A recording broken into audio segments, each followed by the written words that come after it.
Good morning everyone. Doctor Shefali और आप आज बात करेंगे ये जो बदलता मौसम है, गर्मियाँ ख़त्म हो रही हैं, सर्दियाँ शुरू होने वाली हैं। इसमें हमारी प्रेग्नेंट लेडीज़ को किस तरह से अपनी सेहत का ध्यान रखना है। इस बदलते मौसम में जो एलर्जीज़ होती हैं, जुकाम, बुखार, छींके, बॉडी एक, ये बहुत ज़्यादा हो जाता है, क्योंकि एक तो हमारी इम्यूनिटी प्रेगनेंसी में नॉर्मल से कम हो जाती है। दूसरा, वायरल इन्फेक्शंस का ये मौसम होता है, मच्छरों का भी ये मौसम होता है। तो अगर हम देखें तो डेंगू, मलेरिया, टाइफॉइड, ये सब चीज़ें इस वेदर के अंदर ज़्यादा होती हैं। और प्रेग्नेंट लेडीज़ क्योंकि ससेप्टेबल ज़्यादा है, इम्यूनिटी कम है, तो उन्हें ये इन्फेक्शन होने का चांस भी ज़्यादा होता है। एलर्जीज़ भी बढ़ जाती हैं, सर्दी, ज़ुकाम, सोर थ्रोट, ये सभी चीज़ें इस मौसम में बढ़ती हैं। सबसे पहले हमें अपनी इम्यूनिटी का ध्यान रखना है। प्रेग्नेंट लेडीज़ को पानी बहुत ज़्यादा लेना है, विटामिन सी जो इम्यूनिटी बूस्टर होता है, वो हमें लेना है। मतलब कि खट्टे फ्रूट्स खाने हैं, जिसमें भी सिट्रस फ्रूट्स होते हैं, वो लेना है। आँवला अगर आप खाते हैं, तो आँवला खा सकते हैं, आँवला कैंडी की तरह भी आप खा सकते हैं। ड्राई फ्रूट्स में अगर अंजीर हमें पसंद है, तो हम भिगो करके ले सकते हैं, क्योंकि इसमें आयरन के साथ में इम्यूनिटी भी बढ़ती है। साथ-साथ में आपको हरी सब्जियों का सेवन करना है, सूप लेने हैं, जिसमें आप टमाटर, पेठा ये सब मिक्स करके खाएँगे, तो इससे भी इम्यूनिटी इम्प्रूव होगी। साथ में हमें ध्यान रखना है कि तो हमें मिल्क की जो मात्रा है, वो भी पूरी लेनी है, पानी 10-12 ग्लास पीना है। तो इस तरह से हमें डाइट में अपना इम्प्रूवमेंट करके, आयरन की टैबलेट लेके, विटामिन सी की टैबलेट लेके अपने आप को बचाना है। सेकेंड इम्पॉर्टेंट पॉइंट है कि जो भी भीड़-भाड़ की जगह होती है, इस मौसम में क्योंकि सबके गले खराब हैं, छींक है, जो कॉफ़ है, खाँसी भी बहुत ज़्यादा हो रही है, तो हमें अभी बहुत ज़्यादा आउटिंग्स को अवॉइड करना है। अगर कोई फंक्शन है, भीड़-भाड़ की जगह है, तो आपको ध्यान रखना है कि आपको कंजस्टेड एरिया में नहीं बैठना। किसी को भी वायरल इन्फेक्शन है, तो दूरी बना के रखनी है, क्योंकि नॉर्मल आदमी से ज़्यादा आप ससेप्टेबल हैं। आपको इन्फेक्शन हो सकता है, प्रेग्नेंट लेडीज़ को भी, लैक्टेटिंग मदर्स को भी, दोनों को ही कंजेशन और भीड़-भाड़ की जगह पे नहीं जाना। थर्ड, अगर आपको थोड़ा-सा भी ज़ुकाम, खाँसी हो गई है, तुरंत अपने फ़िज़िशियन को या गायनेकोलॉजिस्ट को दिखाना है, क्योंकि फॉलिक्युलर टॉन्सिलाइटिस, जिसे हम आम भाषा में कहते हैं कि गले में काँटे जैसा चुभना, बहुत ज़्यादा नेज़ल कंजेशन होना, साइनोसाइटिस होना, ओटाइटिस मीडिया, कान से डिस्चार्ज आना, ये तभी बढ़ते हैं जब हम इनिशियल लेवल पे अपने सर्दी-ज़ुकाम को अवॉइड करते हैं। हमें लगता है कि आराम आ जाएगा, हम प्रॉपर एंटीबायोटिक, मेडिसिन, अपना खुद का एग्ज़ामिनेशन करवाते नहीं हैं और ये चीज़ें सिवियर हो जाती हैं। इनिशियल लेवल पे यदि 2-3 दिन के अंदर-अंदर ही हम प्रॉपर मेडिकेशन लेंगे, प्रिकॉशंस पूछेंगे, डॉक्टर से एग्ज़ामिन कराएँगे, तो पहली बात तो हमें पता चल जाएगा हमें इन्फेक्शन कौन-सा है। दूसरी बात, अगर उसी लेवल पे आप दवाई चालू कर देंगे, तो आपको सीवियर इन्फेक्शन नहीं होगा। तो आपका जो चेस्ट का कंजेशन, जो आपके साइनसेस का कंजेशन है, वो भी नहीं होगा, तो हाई ग्रेड फीवर से भी आप बच जाएँगे, अगर टाइम पे आपका एंटीबायोटिक चालू हो गया।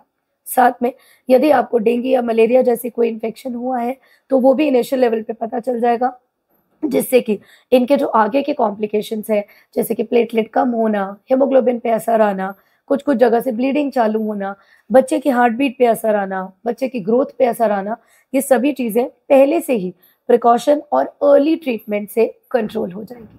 तो इस तरह से अगर आप इनसे सफ़र करते हैं, तो अपने डॉक्टर को तुरंत आपको दिखाना है। अगर आपको सर्दी, खाँसी, ज़ुकाम वायरल है, तो अपने गले का ध्यान रखें, वोकल अब्यूज़ कम करना है, इसके साथ में आपको गार्गल्स करना है। गार्गल्स और स्टीम ये ऐसी चीज़ें हैं, जिसमें कोई भी मेडिकेशन पेट में नहीं जाती, तो ये सबसे सेफ होता है। तो आप कार्बोल कैप्सूल जो होता है, उन्हें इस्तेमाल कर सकते हैं पानी के अंदर, आप विक्स डाल सकते हैं, आप यूकेलिप्टस ऑयल जो होता है, वो भी थोड़ा-सा डाल करके तौलिया ओढ़कर दिन में 3 बार अगर स्टीम करेंगे, तो इनिशियल लेवल पे ही थ्रोट इन्फेक्शन और कंजेशन ठीक हो जाएगा। और अगर आपको होने वाला है, इम्यूनिटी कम है, उससे भी इनिशियली ही बचाव मिल जाएगा। तो आपको गार्गल्स गर्म पानी के, बहुत ज़्यादा उसमें नमक डालने की ज़रूरत नहीं है, गला छिल जाता है कई बार। सिंपल ल्यूकवार्म वाटर या गुनगुने पानी के गार्गल्स करें, स्टीम लें। आपको अपनी इम्यूनिटी बढ़ाने के लिए जो चाय होती है, उसमें आप हल्दी चुटकी भर डाल सकते हैं, अदरक डाल सकते हैं, थोड़ा लौंग, इलायची भी डाल सकते हैं। इन चीज़ों से भी आपको जुकाम में राहत मिलेगी। अब आती है फीवर की बारी। फीवर भी इस मौसम में बहुत ज़्यादा हो रहा है। आप पैरासिटामॉल की गोली अपने डॉक्टर से पूछ के ले सकते हैं बिकॉज़ इट इज़ सेफ। लेकिन डॉक्टरी परामर्श के बाद कितनी डोज़ लेनी है, कितनी-कितनी देर से लेनी है। अगर आपको लगता है कि बहुत हाई ग्रेड फीवर है, आपका बुखार नहीं टूट रहा है पैरासिटामॉल से भी, तो बहुत इम्पोर्टेंट पॉइंट होता है कोल्ड स्पॉन्जिंग। लेकिन कोल्ड स्पॉन्जिंग हम सही तरीके से नहीं करते। कई लोग बहुत ज़्यादा ठंडा-ठंडा पानी ले लेते हैं, आइस क्यूब्स ले लेते हैं, उससे कोल्ड स्पॉन्जिंग करते हैं। तो कोल्ड स्पॉन्जिंग का मतलब कोल्ड नहीं है। इसमें हमें गुनगुना पानी, ल्यूकवार्म वाटर लेना है, क्योंकि कई मेरे जो प्रेग्नेंट लेडीज़ हैं, उनके रिश्तेदार जब कोल्ड स्पॉन्जिंग करते हैं, सिवियर उन्हें शिवरिंग चालू हो जाती है क्योंकि पानी वो बहुत ठंडा लेते हैं और उल्टा बुखार डाउन होने के बजाय बढ़ जाता है, वो परेशान ज़्यादा हो जाते हैं, उन्हें चक्कर आने लग जाते हैं। तो आपको ल्यूकवार्म वाटर, गुनगुना पानी, साफ कॉटन का हैंकी या कपड़ा लेना है। आपको कनपट्टी पे मतलब कि फ़ोरहेड पे, आपको हाथों पे, पाम्स पे, सोल्स पे, जो अपने लेग्स हैं उन पे, हाथ पे, टमी पे, इन सभी जगहों पे जो भी बड़े लार्जर एरियाज़ हैं और एक्सपोज़्ड रहते हैं हवा के साथ में, उनके उन पर कोल्ड स्पॉन्जिंग करनी है। नॉर्मली हम लोग क्योंकि टीवी में देखते हैं, ड्रामा में देखते हैं कि सिर्फ़ फ़ोरहेड पे कोल्ड स्पॉन्जिंग की जाती है, ऐसा नहीं। आपको इवेपोरेशन से फीवर डाउन करना है। मतलब जो पानी आप बॉडी पे लगा रहे हैं, वो हीट को एब्ज़ॉर्ब करेगा, फिर वो उड़ेगा हवा में, तो आपका बॉडी टेम्परेचर कम होगा। This is evaporation. ये मैकेनिज़्म होता है। तो आपको जो खुले एरियाज़ हैं, जो खुले सरफेस एरिया हैं, जैसे कि पेट हो गया, कनपट्टी हो गई, हाथ हो गए, पैर हो गए, इन सब पे आपको कोल्ड स्पॉन्जिंग करनी है ताकि जल्दी-जल्दी टेम्परेचर डाउन होगा और आपको तुरंत रिलीफ़ मिलेगा। साथ में एक इम्पॉर्टेंट पॉइंट है कि जभी भी फ़ीवर होता है, हमारी जो भूख होती है वो मर जाती है क्योंकि इंटरल्यूकिन्स रिलीज़ होते हैं। लेकिन जो घर वाले हैं वो पीछे पड़े रहते हैं कि न्यूट्रिशन नहीं गया, इसने खाना नहीं खाया, जिसकी वजह से वो हेवी खाना अगर खिलाएँगे तो वॉमिट की टेंडेंसी ज़्यादा होगी। तो जब तक हाई ग्रेड फ़ीवर है, कोल्ड है, सोर थ्रोट है, ज़ुकाम है, आप डाइट को लाइट रखिए। आप अपने लिक्विड्स, फ्लूइड्स, पानी, सूप, ये सब पे ज़्यादा ज़ोर देना है आपको। आप सारी वेजिटेबल्स डालकर के सूप बना सकते हैं, उसमें पनीर डाल सकते हैं, चीज़ डाल सकते हैं, ताकि आपके न्यूट्रिशनल वैल्यू भी इक्वल रहेगी। जो आटा है उसका गरम-गरम जो पतला हलवा होता है, वो बना सकते हैं, दलिया बना सकते हैं। इस तरह से प्रेग्नेंट लेडीज़ को खिलाना है।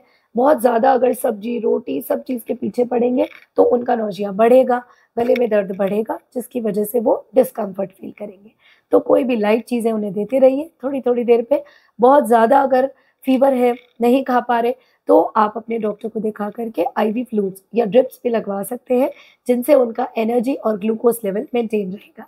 तो इस तरह से इस वेदर में अपना ध्यान रखिए, प्रोटेक्टेड रहिए, अपनी इम्यूनिटी को बूस्ट कीजिए, ताकि सर्दी, खाँसी, ज़ुकाम आपको तंग नहीं करेगा और आपके बच्चे को भी प्रोटेक्ट करेगा, उसे भी इन्फेक्शन नहीं करेगा। Take care. अगर आप वीडियोज़ पसंद करते हैं, चैनल सब्सक्राइब करें, शेयर करें, ताकि वो भी अवेयर हो सके कि किस तरह से अपना बचाव रखना है, बाकी लोग भी। Take care, bye.